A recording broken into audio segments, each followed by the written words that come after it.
You've felt it before. That tightness in your chest when you walk through a dark alley. That panic when your phone doesn't buzz back. That paralyzing dread when you imagine everything going wrong. You think this fear protects you. You think it keeps you safe. But it's not protecting you. It's controlling you. Fear is the tyrant with a sword, and you've given it the power to cut you whenever it wants. Most people try to fight fear with courage. They tell themselves to be brave, to push through, to face their fears. But this never works because they're fighting the wrong enemy. Fear isn't something you overcome by force. It's something you dissolve through understanding. In this article, I'll break down why your fear is useless, what actually creates it, and the two beliefs that eliminate it from your mind completely. Fear blinds you. When you step into a forest, you imagine a bear in every shadow. Every rustle becomes a threat. Every snapped twig becomes a predator. You don't see the world as it is. You see it through your fear. Fear consumes your mind, distorts reality, and controls your perception. That's why it's blinding. But here's the paradox. You think this fear protects you. If you imagine a bear in the woods, you'll be more careful, right? You'll stay safer? No, that's a myth. Fear won't protect you. Understanding protects you. Knowing that bears exist, understanding their behavior, learning how to respond, that's what actually keeps you safe. Fear actually prevents your understanding from growing. Think about the last time you were truly afraid. Did you stop to observe your surroundings? Did you learn something new? Did you analyze the situation with clarity? No. You were fixated on the fear-producing image. It was all you could see and think about. Fear prevented you from learning anything useful. Fear doesn't make you safer. It makes you blind to what's actually happening.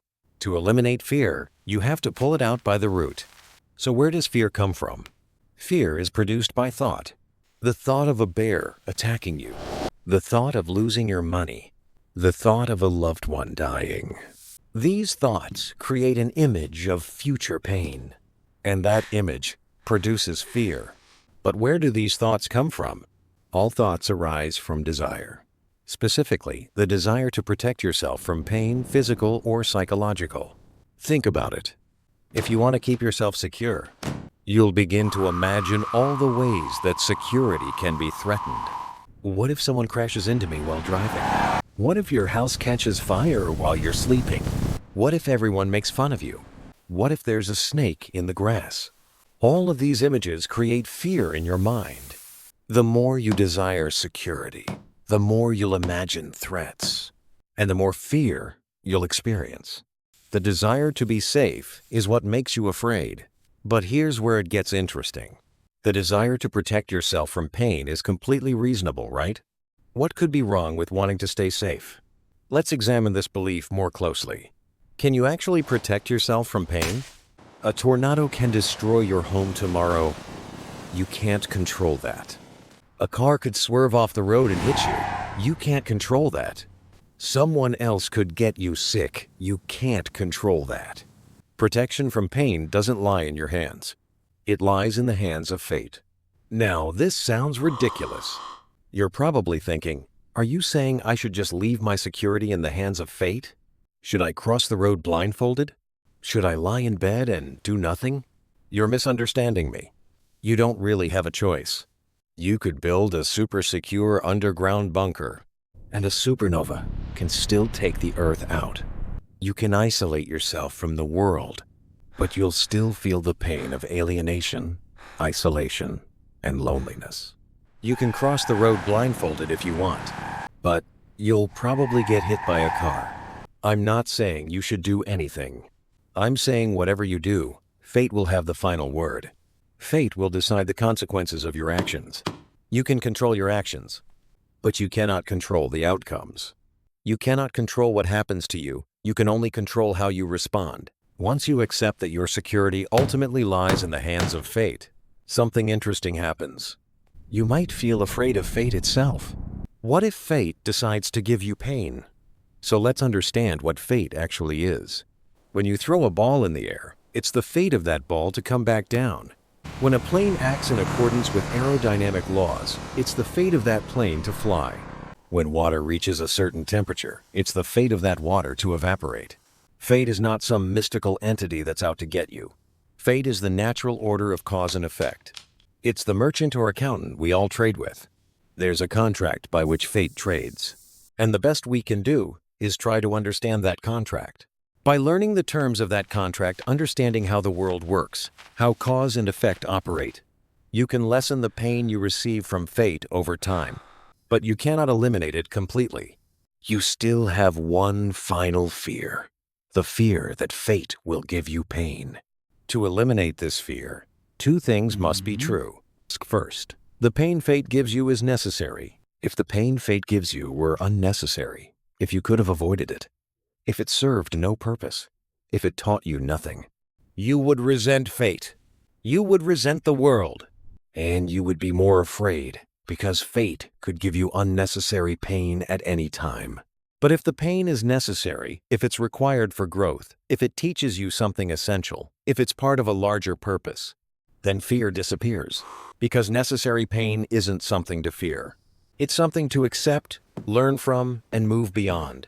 Second, the pain fate gives you is bearable. This is the deeper fear. You're afraid of receiving a pain that you can't handle. A pain that will break you. A pain that will destroy you. But if every pain fate gives you is bearable, if you have the capacity to endure it, if you can grow from it, if it won't destroy you, then fear vanishes. When you believe that fate only gives you pain that is necessary and bearable, fear disappears from the mind completely.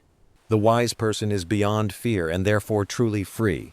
In the Dhammapada, the Buddha says that a wise person is beyond fear and, as a result, is truly free.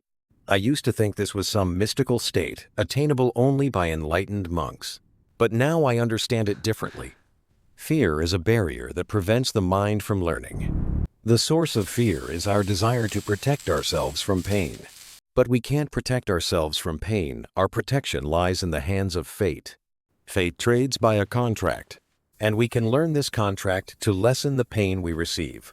But to completely eliminate fear from the mind, we need two beliefs. 1. Every pain fate gives us is necessary. 2. Every pain fate gives us is bearable.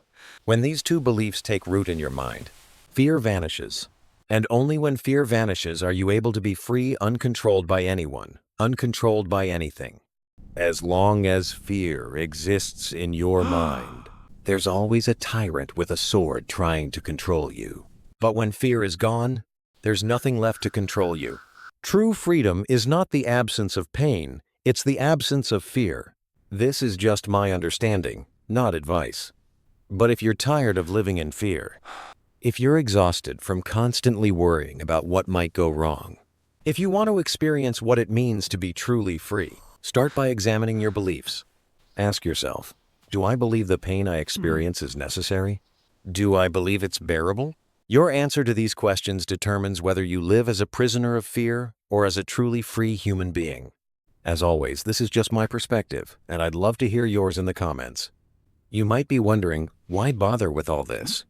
Why think about fear and fate when there are bills to pay, goals to chase, and a life to live? Here's the uncomfortable truth.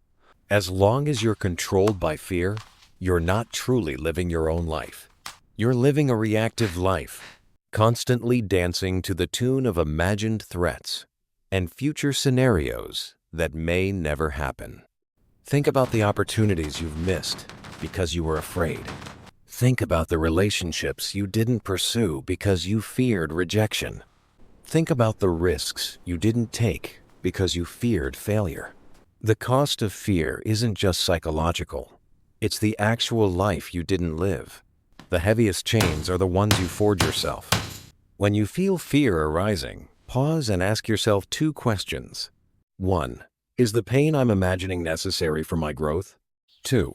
Is this pain something I can bear? Most of the time, you'll find that the pain you fear is either unnecessary or bearable. The moment you answer yes to both questions, fear loses its grip on you. You don't become reckless or foolish. You become calm and clear-headed. You can assess risks accurately without being paralyzed by them. Let's return to the Zen master who stood before the general's sword without blinking. Was he suicidal? Was he naive? No. He understood something most people never grasp. The sword can only cut the body, but fear that cuts the soul.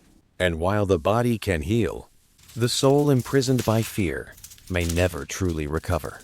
The general held a sword, but the Zen master held his freedom. And in that moment, it was clear who was truly powerful. This is the essence of the Buddha's teaching about fear and freedom. It's not about never experiencing pain or danger. It's about maintaining your inner sovereignty regardless of external circumstances. You cannot control what happens to you, but you can control whether fear controls you. And that ultimately is the only freedom that matters.